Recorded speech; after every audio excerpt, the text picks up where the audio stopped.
Buenas tardes a todos y muchas gracias por esta invitación que para mí, como antiguo profesor de facultades, es un gran placer. Es un placer siempre venir y discutir, reflexionar, hablar del derecho, de las perspectivas. Los actos académicos tienen ese gusto para quienes sentimos la pasión por la investigación y por el derecho. Además, institucionalmente, como se decía recién, estamos frente a un nuevo Código Civil y Comercial de la Nación, que es un cambio importante en las relaciones jurídicas en el país. Y para nosotros, no ya desde la Corte Suprema, sino desde la comisión que lo ha redactado, es un deber de responsabilidad explicar los principales lineamientos que se han tenido en cuenta en esta codificación. Por eso me parece que, dado que el público además me han dicho que es bastante variado, vamos a tratar de hacer un panorama de algunos de los lineamientos generales que tiene este código, para que luego ustedes puedan preguntar aquello que más específicamente les interesa. Ustedes saben que cuando se habla de un nuevo código, ciertamente aparece una inquietud acerca de que es un cambio que no es menor, que es un cambio sistémico, que es un cambio importante. Entonces, esta primera cuestión merece un análisis. La Argentina ha tenido un proceso de codificación bastante prolongado. Si tomamos en cuenta los años de la democracia, desde el año 83 hasta ahora, hemos tenido unos cuantos proyectos en los cuales ha trabajado la doctrina. Esos proyectos han sido tenidos en cuenta en este último trabajo. Luego hubo legislación. Si ustedes se fijan, este código recepta muchísima legislación especial. Luego hubo también mucha jurisprudencia en estos años, decisiones judiciales que fueron adelantando criterios que se encuentran receptados en este código. Y también hubo muchísimo trabajo de doctrina, libros que fueron avanzando enormemente en esta etapa que podemos denominar precodificatoria.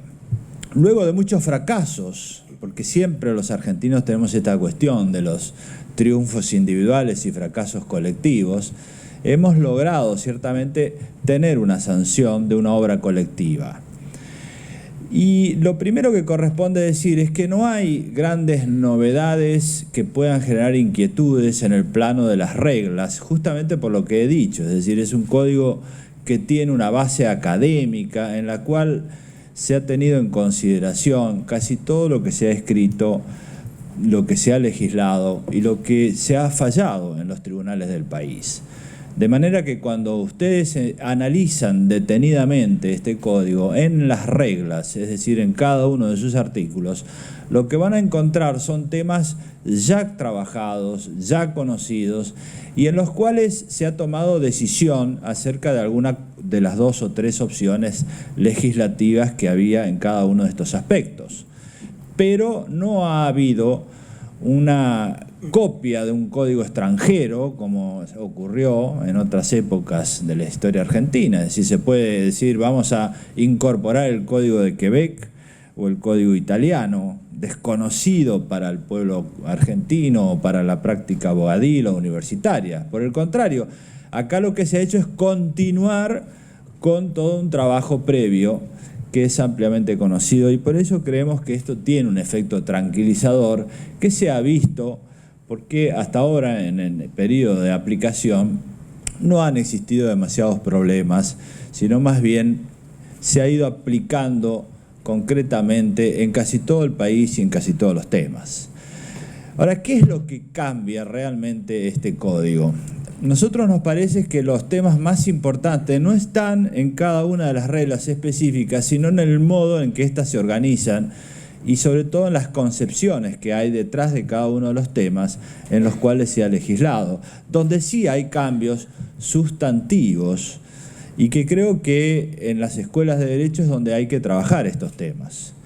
Y yo voy a hacer un panorama de estos denominados cambios de paradigma o cambios sistémicos que caracterizan esta nueva codificación, que en eso sí es muy diferente de las anteriores, porque las anteriores no tuvieron la posibilidad de examinar la Constitución del año 94 con todas sus reformas. Pensemos que el proyecto, el último, del año 98, fue un proyecto que trabajó sobre la base de la codificación civil, pero no tenía todavía toda la producción legal y jurisprudencial que se produjo luego de la reforma de la Constitución del año 94, que nosotros sí hemos tenido en cuenta. Entonces hay una cantidad de aspectos importantísimos que han variado y que vamos a resumir para que ustedes tengan una idea de lo que hoy tenemos. El primero es en lo que podemos denominar la teoría de las fuentes de un sistema de derecho, que es muy importante porque hasta ahora siempre en el derecho privado se utilizó el Código Civil, en el derecho público la Constitución y los tratados internacionales, pero no había un diálogo de fuentes como lo que hoy sí existe en el artículo 1 y 2 de este código. Esta idea de pasar de un sistema, de una fuente única a una pluralidad de fuentes, ya existe en la práctica, no es algo novedoso. Si cada sentencia que uno examina o cada demanda en cualquier tema se presentan los hechos, se invoca una ley y luego se invocan tratados internacionales y la Constitución, y esto ya es una práctica común en los libros, en las sentencias y en las demandas judiciales, en la práctica esto es poner el diálogo de fuentes, del cual habla en la doctrina alemana Erich James. ¿Qué es el diálogo de fuentes? Es buscar la coordinación normativa detrás de la Constitución, lo que dice la Constitución, los tratados internacionales, la legislación infraconstitucional, el Código Civil. Es decir, todo tiene que estar relacionado de manera de apuntar a la resolución del caso. Poner en diálogo las fuentes es un proceso de reconstrucción normativa que se hace en el acto de aplicación de la ley. ¿Por qué? Porque en el siglo XIX básicamente la coherencia era a priori, era hecha por el legislador que pensaba que podía organizar racionalmente el sistema de derecho, y el juez, el abogado, solo tenía que aplicar la ley, era la voz de la ley. Por eso se hablaba de la escuela de la exégesis. Hoy ha cambiado sustancialmente y se dice que la reconstrucción de la coherencia de un sistema jurídico es a posteriori, es decir, en cada acto es que se tiene que buscar la coherencia del sistema. Y esto es lo que está sucediendo en la práctica jurisprudencial y doctrinaria, y es lo que dice este código cuando habla en los artículos 1 y 2 de las fuentes y de la interpretación. Es decir, las fuentes son la Constitución, los tratados internacionales, la legislación, todo tiene que estar relacionado, y este es un primer gran cambio respecto de todos los proyectos anteriores que trae consecuencias importantes. Podemos mencionar entre las consecuencias importantes la relación entre la esfera del derecho público y del derecho privado. Porque si hay diálogo de fuentes y está mencionada la Constitución en el Código Civil, superamos aquella vieja discusión que existió cuando Vélez Sarsfield hizo el Código Civil y Alberdi opinaba que solo debía tener la Constitución. Y durante muchos años fueron por carriles separados. Ahora hay un diálogo, una frontera comunicable que se traduce en la comunicabilidad de principios entre lo público y lo privado. Y esto tiene efectos muy específicos en todos los campos. Básicamente nosotros pensamos que un sistema legal organiza el sistema económico, el sistema social y el sistema ambiental. En los tres campos hay comunicabilidad de principios. En el sistema económico ustedes van a encontrar que tenemos en el derecho público y en el artículo 43 de la Constitución la organización del mercado en base a la competencia. Y en este código se habla del abuso de posición dominante y de las cláusulas abusivas en los contratos. ¿Qué quiere decir todo esto? Que cuando más competencia hay en el mercado, menos necesidad de intervención en protección del consumidor vamos a tener.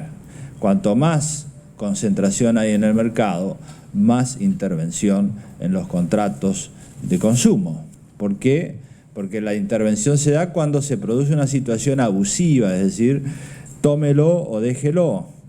Entonces ahí intervienen los jueces. Y por eso hay una comunicabilidad de principio. Está muy clara la organización del mercado, el abuso de posición dominante, que está en el título introductorio, y las cláusulas abusivas en los contratos. Y esto es un diálogo entre lo público y lo privado en el campo de la organización del mercado. En el campo de la organización de la sociedad, nosotros siempre hemos discutido la cuestión de que hay que proteger los derechos individuales, pero también buscar cierta armonía, de manera que los derechos individuales desarrollados ilimitadamente afecten la organización de la sociedad. Muchos autores han hablado de esto, entre ellos Ronald Dworkin en el libro de El Imperio de la Justicia, señala de que esto puede conducir a una idea de que la sociedad es esquizofrénica, demasiados derechos individuales y desarticulación en la sociedad. Por eso es que hemos incorporado lo que denominamos el principio de sociabilidad en el ejercicio de los derechos individuales. Están los derechos individuales, pero hay un estándar de sociabilidad que está también en el título introductorio, la buena fe, el ejercicio abusivo, que estos eran instrumentos que se conocían desde muy antiguo, pero eran instrumentos específicos en el derecho de las obligaciones, en el derecho de los contratos, en reales, pero ahora están en el título introductorio, es decir, todos los derechos pueden ser examinados conforme a un estándar de sociabilidad. Y esto es una manera de encontrar parámetros para que los derechos individuales se articulen también socialmente. Este es otro ejemplo de la comunicabilidad de principios. Y en el campo del sistema ambiental ocurre algo similar.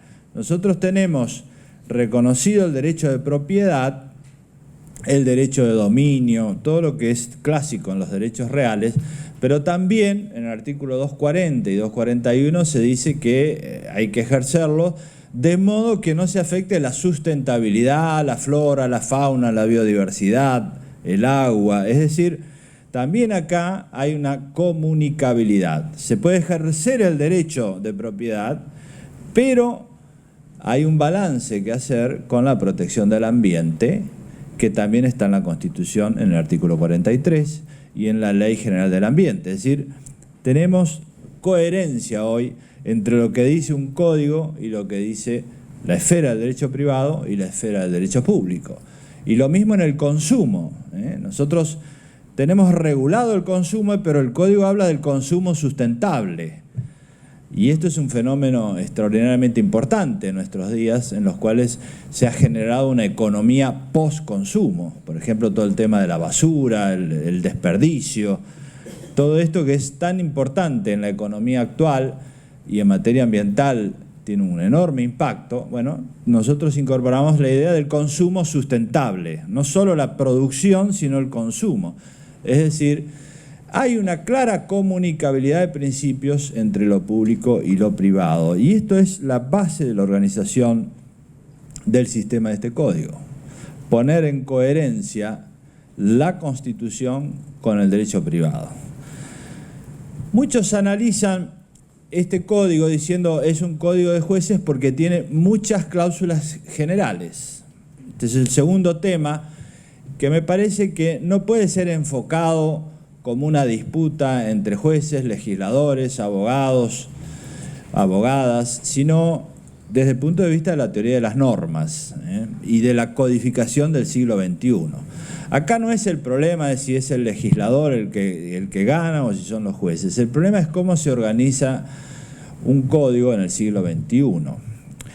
En la época de Vélez Sarsfield era muy lógico que un código civil tuviera solo reglas en el sentido técnico de la palabra. Reglas son las que tienen supuestos de hecho determinados. Entonces, la mayoría de edad, 18 años. 18 años es mayor de edad, se terminaron las discusiones. Era lógico, ¿por qué? Porque era una sociedad con una movilidad temporal lenta, el tiempo transcurría mucho más lentamente, la economía con cambios muy lentos, pero ahora Eso es prácticamente imposible porque es necesario que tengamos reglas en los casos donde hay que priorizar la seguridad jurídica, por ejemplo, en materia de contratos entre empresas o en el derecho comercial. Pero hay otros ámbitos en los cuales hay que establecer principios, valores, es decir, conceptos jurídicos indeterminados. Esto es necesario ¿por qué? Para favorecer la adaptabilidad que denominamos diacrónica y sincrónica, es decir, la adaptabilidad a los cambios que tiene que tener el derecho, porque hoy cambia mucho la sociedad en todos los campos, económico, social, tecnológico, y si nosotros hiciéramos una norma muy precisa, solo reglas, quedarían desactualizadas muy rápidamente. En cambio, lo que se ha hecho es incorporar cláusulas generales que permiten la adaptabilidad a los cambios. Tal vez en el campo de las relaciones personales, un buen ejemplo es el de los adolescentes. El artículo 26 establece cuáles son las facultades de los adolescentes. Primero, nosotros incorporamos la figura del adolescente, pero si nosotros decimos que el adolescente puede realizarse un tatuaje, y esto está en el Código Civil, dentro de 10 años pasan de moda los tatuajes y se quieren hacer otra cosa y se terminó la utilidad de esta norma, hay que tener otra norma. En cambio, lo que se ha hecho es establecer criterios. Entre los 13 y los 16 años pueden tomar decisiones, esas decisiones atinentes al propio cuerpo siempre que no sean invasivas. Entonces se pueden hacer un tatuaje. Más de los 16 años, a los 18 años, hay un campo mayor. Ya este criterio invasivo o no invasivo no se aplica, siempre que sean beneficiosas para el cuerpo humano. Es decir, hay criterios que permiten la adaptabilidad. Lo mismo ocurre con la regulación de las relaciones jurídicas sobre el cuerpo o en materia contractual o en muchas de las materias hay cláusulas generales que permiten la adaptabilidad. No es simplemente una disputa de poderes, sino es una técnica normativa propia de la codificación del siglo XXI en contextos donde todo cambia muy rápidamente. Entonces, la teoría de las fuentes es distinta, la teoría de las normas también es distinta de los proyectos anteriores. También es importante la teoría de la decisión judicial y del concepto que tiene el derecho como ciencia en este código. ¿Por qué? Porque históricamente se hablaba del derecho como una ciencia especulativa y hoy se lo piensa más como una ciencia problemática, es decir, destinada a resolver problemas. Por eso la mayoría de los textos de este código, empezando por el artículo 1, dice es para resolver casos. Esta es la idea de Perelman y muchos autores que dicen el derecho es una ciencia problemática para resolver problemas, enfocada en la solución de casos. No es para que discutamos grandes teorías. Y esto se ve a lo largo de todo este código. Por ejemplo, en materia de obligaciones, no hay una decisión sobre la discusión entre obligaciones de medios y de resultados, que es algo que discutió la doctrina, porque no interesa. Lo que interesa son resolver casos. Entonces el artículo 774 establece 3 hipótesis. Cuando uno se obliga con la promesa de un resultado, cuando se obliga con la promesa de una eficacia, resultado más la eficacia, o con una mera diligencia. Es decir, no hay una resolución de la discusión de obligaciones de medio de resultados, sino la solución práctica de los problemas que se generan. Entonces, es importante decirlo. Y lo mismo en el plano de la razonabilidad. El artículo 3 habla de que la decisión judicial debe ser razonable. Muchos dijeron, bueno, pero este código aumenta el poder de los jueces porque hay mayor cantidad de cláusulas generales y entonces los jueces pueden decidir lo que quieren. En realidad la idea ha sido contraria. La cláusula general permite la adaptación, pero luego hay una cantidad importante de criterios para que el juez no decida como quiere, sino que siga un razonamiento, y ese razonamiento es argumentativo. Por ejemplo, en materia de capacidad, se le dice al juez, la regla es la capacidad, la excepción es la incapacidad. Y estos son los criterios. En materia de internaciones, la regla es la libertad.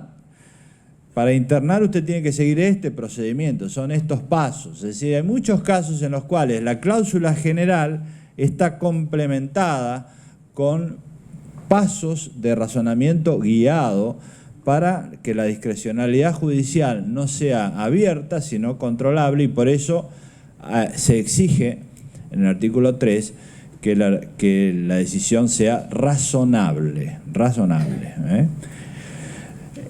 También, estos son cambios importantes que no estaban en los proyectos anteriores. También hay aquí una nueva tipicidad de derechos que no estaban en los proyectos anteriores, que regulaban solo los derechos individuales, y acá están también los derechos de incidencia colectiva, tema que es muy conocido, pero que en este código tiene una trascendencia muy grande. Por ejemplo, el abuso del derecho. Tenemos el abuso del derecho en los conflictos de derechos individuales, y tenemos el abuso del derecho respecto de los derechos de incidencia colectiva, que es una figura nueva en el derecho comparado. O sea, una nueva tipicidad de los derechos y también una nueva tipicidad de los bienes que no estaban en los códigos anteriores. Luego, si les interesa, esto se puede profundizar. En materia de regulación de la persona, me parece que hay algunos aspectos que no estaban trabajados con anterioridad y que es importante por lo menos mencionarlos. La regulación de la persona está pensada en concreto, como lo sostiene hoy la doctrina, no es la regulación en abstracto, porque si nosotros nos fijamos en las codificaciones del siglo XIX, el objetivo era la igualdad ante la ley, con independencia de las asignaciones previas del mercado, si uno es rico, si es pobre, o la lotería natural, donde nació. Bueno, en estos años se ha trabajado mucho en la regulación de situaciones concretas, y por eso este código regula a la persona en concreto y en situaciones. Por ejemplo, regula distintas etapas de la vida. El niño, antes se consideraba la persona en general y el menor, pero ahora está el niño como sujeto de derechos por la Convención de los Derechos del Niño, con una cantidad de derechos en materia de adopción, procesos de familia. Luego tenemos el adolescente, que es otra figura importante, con derechos. Luego está el menor, está el adulto. Hay una cantidad importante de regulaciones pensadas en la edad avanzada, el adulto de edad avanzada, que es uno de los grandes temas que vamos a tener de acá a los próximos años. Pensemos nosotros que Argentina tiene una expectativa de vida mucho más alta que hoy que la que tuvo en la época de Vélez Sarsfield, casi el doble, y que vamos a tener muchísimas personas de 60 a 80 años con actividad. Ese grupo poblacional merece una tutela en una cantidad de situaciones. Por ejemplo, cómo se desenvuelve respecto del entorno tecnológico. Dentro de 30 años va a ser cada vez más difícil la relación con el entorno tecnológico, que este es un tema muy importante, que sería bueno después profundizarlo. Cómo se regulan las situaciones de las personas de edad avanzada que viven solas. La soledad de las personas de edad avanzada hoy es un problema tremendo. Muchos viven internados. ¿Qué pasa con los contratos que firman y en situaciones de internación, en geriátricos? Bueno, hay que proteger a un grupo poblacional que es muy importante y que además va a ir creciendo en los años que vienen. Entonces hay que pensar de acá a 20, 30, 50 años cuáles van a ser los problemas, y este es uno. Entonces están las distintas situaciones en etapas de la vida y después situaciones concretas. Por ejemplo, la persona internada. El artículo 41 ha hecho una inversión copernicana en esta materia, siguiendo tratados internacionales. Nosotros hemos tenido la causa Tufano en la Corte Suprema, en la que una persona estuvo internada muchísimos años, sin control. Es muy fácil internar a alguien. Las categorías Alguien me decían que hay alguien que es profesor de literatura acá. Es bueno estudiar este código, porque esto lo hicimos en un debate que se hizo en la Biblioteca Nacional desde el punto de vista del lenguaje, en comparación con las codificaciones del siglo XIX. El lenguaje tiene significaciones y las significaciones crean categorías. Entonces, por ejemplo, el demente, el intervalo lúcido, todas eran categorías, basta leer a Foucault, ¿no? Eran categorías descalificadoras y que automáticamente procedían a la internación. Una cosa atada con la otra, lo normal y lo anormal. Esto ha cambiado sustancialmente ahora, no solo porque ya no se utiliza este vocabulario, sino que ha sido sustituido por otro, que es la capacidad y la capacidad restringida, sino que además toda internación no voluntaria tiene un procedimiento muy estricto y que además no es solamente médico, sino social. Y si además una persona que está en una situación con capacidad restringida, comprobada con criterios médicos sociales, la solución no es la internación es la última solución. Lo que se busca no es inmediatamente designarle a alguien que le represente y anularlo, sino tratar de que pueda ejercer el máximo de su capacidad posible, y por eso están regulados los sistemas de apoyo. Es decir, lo que se busca es apoyarlo para que pueda ejercer la máxima capacidad posible. Este es un cambio fenomenal en el derecho comparado, incluso a la luz de tratados internacionales que ya estaban citados en esta causa Tufano de la Corte. Es decir, hay muchas de estas situaciones en la regulación de la persona en concreta, por ejemplo también en el acto médico, en los deportes de riesgo, de protecciones vinculadas a lo que nosotros creemos que hoy es lo que la doctrina argentina afirma, es decir, la persona tiene problemas concretos y son los que hay que regular. Y también hay una noción que nosotros denominamos de ciudadanía del siglo XXI, que tiene que ver con la participación activa del ciudadano. Es decir, el ciudadano que solo elige, que solo tiene derechos electorales, es muy distinto del ciudadano actual y del que esperamos en el siglo XXI. Ese ciudadano que participa a través de acciones, que actúa, que modela el sistema social. Entonces aquí hay una categoría de derechos personalísimos, artículos 52 y siguientes, relacionados con la prevención, que este es un tema muy interesante, porque la prevención y la tutela inhibitoria que nos viene del derecho romano estaba pensada solo para la propiedad. Ahora la hemos trasladado, hay mucho escrito sobre esto, no es una cuestión novedosa, pero se ha trasladado la tutela inhibitoria al campo de los derechos fundamentales, en el derecho privado para los derechos personalísimos. Entonces una persona puede prevenir, por ejemplo, en relación a la imagen, al dato personal. Estos son temas de enorme trascendencia para el futuro. Nosotros pensemos que todos los que son niños hoy van a tener toda su vida en Internet, toda, porque todas las fotos van a Internet, todo lo que uno hace está filmado, todos los actos médicos están en Internet, todo.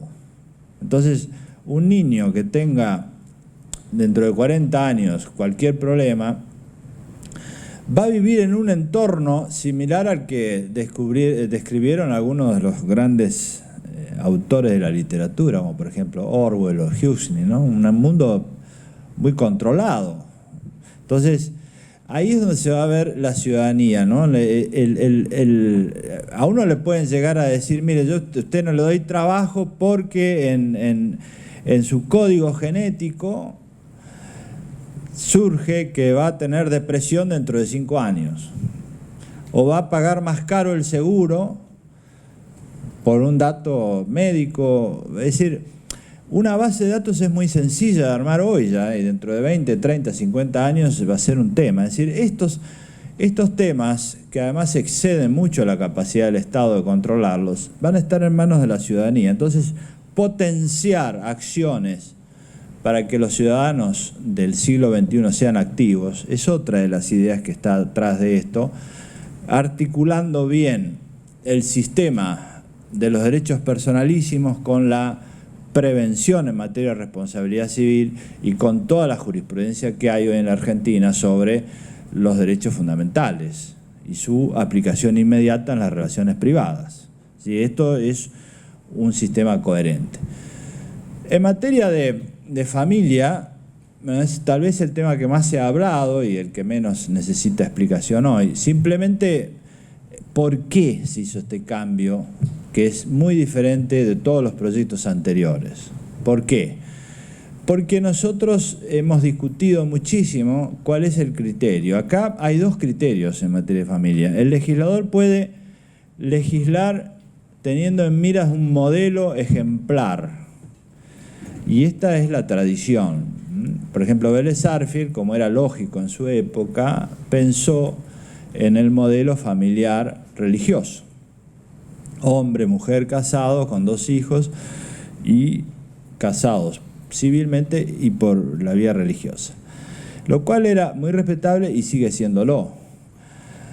El problema es si el legislador solo se debe ocupar de esto y si el legislador actual tiene en miras una sociedad homogénea, o por lo menos con un grupos homogéneos grandes, como fue aquella época, o es una sociedad multicultural. Es un gran debate. Fue tal vez uno de los debates más importantes que tuvimos en el proceso de redacción de este anteproyecto. Y básicamente, si uno mira la historia argentina, desde la propia sanción del Código de Vélez, a los pocos años ya hubo conflicto con esto, ya se cuestionó y hubo conflictos y se tuvo que dictar la ley de matrimonio civil y después, bueno, toda la historia conocida, vino el divorcio, el matrimonio igualitario, y la sociedad va por otro camino, va por el camino de que es una sociedad multicultural donde cada uno quiere vivir como le parece.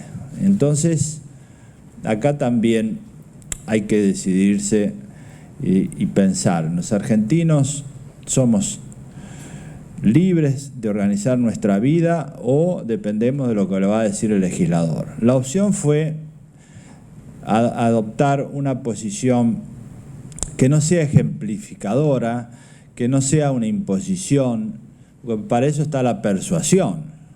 Si uno quiere favorecer un tipo de matrimonio, bueno, hay muchas maneras de persuadir, de convencer, pero el legislador tiene que, nuevamente, solucionar problemas, y los problemas están, porque hoy hay convivencia en todas las clases sociales, en todas las edades y en todo el país. Entonces, ¿cómo no lo vamos a dar instrumentos para solucionar estos problemas? Y lo mismo ocurre con todas las otras regulaciones que hay en este código en materia de divorcio. Por eso se hizo un cambio muy grande.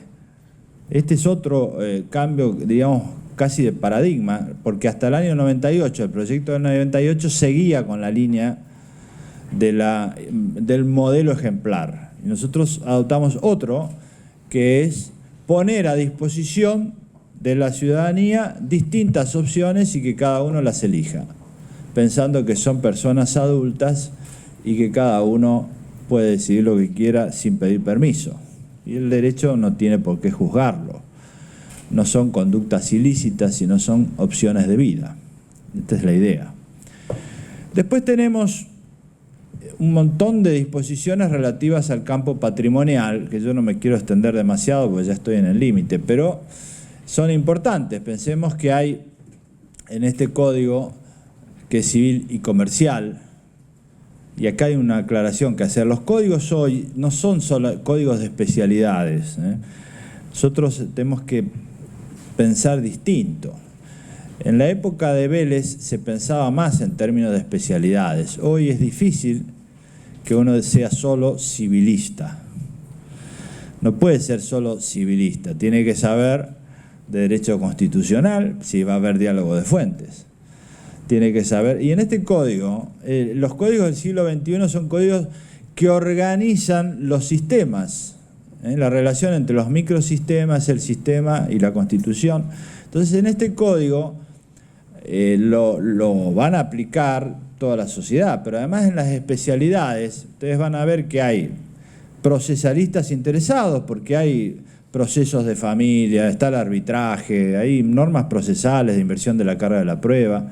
Les interesa a los comercialistas, a los civilistas, a los que hacen laboral porque hay responsabilidad civil, en fin, a los constitucionalistas porque el título introductorio tiene muchos elementos de derecho constitucional, a los que hacen sociología. Es decir, hoy no se puede decir es solo derecho civil, sino más bien es un sistema que organiza la relación entre las distintas áreas de la vida social.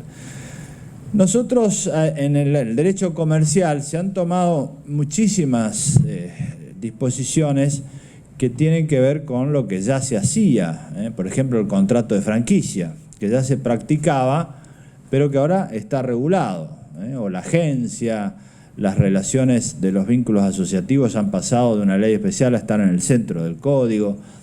Una cantidad de instrumentos del desarrollo económico que también es importante y la seguridad jurídica en las relaciones comerciales. Y por eso hemos tomado una decisión que también es importante, que no estaba en los códigos anteriores, en los proyectos anteriores, ni está en ningún código del derecho comparado, que es la fractura del tipo general de contratos, que es un tema importantísimo, porque hoy están mezclados el derecho del consumidor con el derecho de los contratos de empresas. Entonces nosotros tomamos la opción de dividir. Hay un título donde están los contratos entre empresas y otro los contratos de consumo. Y esto clarifica, simplifica, porque por ejemplo hoy en Brasil hay muchos problemas porque se aplican las normas del Código de Consumo al Código Civil. Y entonces esto, que también estaba ocurriendo en la Argentina, ya no va a suceder porque está muy claro cuál es el ámbito del derecho del consumidor y cuál es el ámbito de las relaciones entre empresas. Es decir, esto se ha ido aclarando. En fin, hay muchísimas normas que tienen que ver con la seguridad jurídica, con las relaciones de consumo, con la economía de servicios. Pensemos nosotros que en la época de Vélez solo había una economía basada en el intercambio de bienes. La economía de servicios era muy pequeña. Hoy la economía de servicios es enorme. Entonces, una regulación extensa de los contratos de servicio, de las obligaciones de hacer, era necesaria y esto no estaba tampoco en los proyectos anteriores. Esto está ahora y va a ser muy utilizado. Creo que hay un panorama enorme para desarrollar en este código en todos estos campos. Es decir, reitero, en las normas específicas no van a encontrar grandes novedades. Sí van a encontrar grandes novedades en el modo en el cual está organizado, en los conceptos que están detrás, que iluminan. Y creo que este es el último aspecto del cual voy a hablar, porque nos interesó mucho que este código sea también un código de valores. Se dice en el artículo 2, porque los valores hoy tienen una importancia en el campo normativo. En la organización de la sociedad, hoy se habla mucho de las emociones. Hablamos de las emociones en las neurociencias, se habla de las emociones en la organización de la sociedad, por ejemplo, el libro de Martha Nussbaum, o se habla también de los valores en el campo de la organización de la sociedad desde el punto de vista jurídico. Y es importante porque si nosotros no tenemos grandes valores que iluminen el comportamiento social, es muy difícil que las sociedades funcionen armónicamente o por lo menos tengan organización en sus conflictos. Nosotros decimos siempre, los conflictos no se pueden suprimir, porque el consenso no es la ausencia de opiniones diferentes. El consenso surge luego de un entrecruzamiento de posiciones diferentes, pero tiene que haber valores que guíen la sociedad. Si ustedes se fijan, este es un código donde hay muchos valores importantes, como por ejemplo la protección del ambiente, la protección del consumidor, la protección de la persona, la protección del niño, la tutela del cuerpo humano, la no comercialización del cuerpo humano. Esos son valores, valores que iluminan. Por eso vemos cómo hoy esto ha dado un resultado importante, porque vemos que en el proceso de implementación de este código, lo que se está haciendo ahora en la jurisprudencia, nosotros hicimos una página gratuita que se llama Nuevo Código Civil para poder ayudar al proceso de implementación. Ahí se publican, los jueces mandan fallos, los autores mandan doctrina, y vemos cómo este tema de los valores ha tenido un efecto importante, porque se generan corrientes detrás de determinados principios axiológicos. Y esto es lo más relevante para el futuro. Nosotros tenemos que tener una sociedad que tenga emociones, valores, detrás de las utopías, como se decía en otra época, detrás de los cuales la gente se organice, luche, participe. Entonces el código está también dentro de esta corriente, que es una corriente que se discute en la filosofía y en la teoría política, pero que en el plano normativo tiene todo un aval también. Es decir, pongamos algunas grandes ideas en la sociedad y detrás de las cuales todos nosotros nos entusiasmemos. Creo que es importantísimo que nosotros generemos este entusiasmo y que hoy vemos, porque la verdad es que se ha generado un proceso extraordinario en todo el país.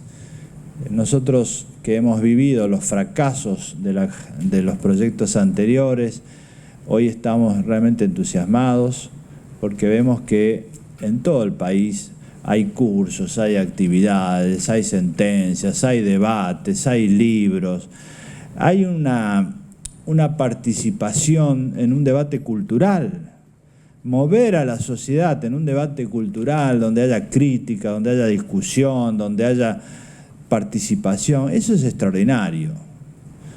Yo lo viví cuando empecé a trabajar en el mundo académico con la reforma del 68, que no fue una buena época, pero cuando yo empecé ya había pasado esa época y se empezaron a vivir en los años 90 un proceso importantísimo. Había congresos en todos los pueblos y ciudades del país, y toda una generación de juristas de derecho privado entusiasmados, hagamos esto, hagamos lo otro. Después eso se fue apagando, pero ahora vemos de nuevo ese impulso, lo que son las jornadas que hay en todos los ámbitos del país, en regiones donde uno dice, están alejados. No, no están alejados, están mucho más cerca de lo que nosotros creemos. El pueblo argentino quiere participar y entusiasmarse detrás de algunas cuestiones. Esta es una. Nosotros vemos que hay un enorme proceso de participación y por eso creemos que la universidad, entre todos, es un gran factor. La universidad tiene que recuperar ese rol de ser un agente de participación social, de participación en políticas institucionales, y esto también es un área. Creo que el código brinda esa oportunidad para que todos nos entusiasmemos. Nada más y muchísimas gracias.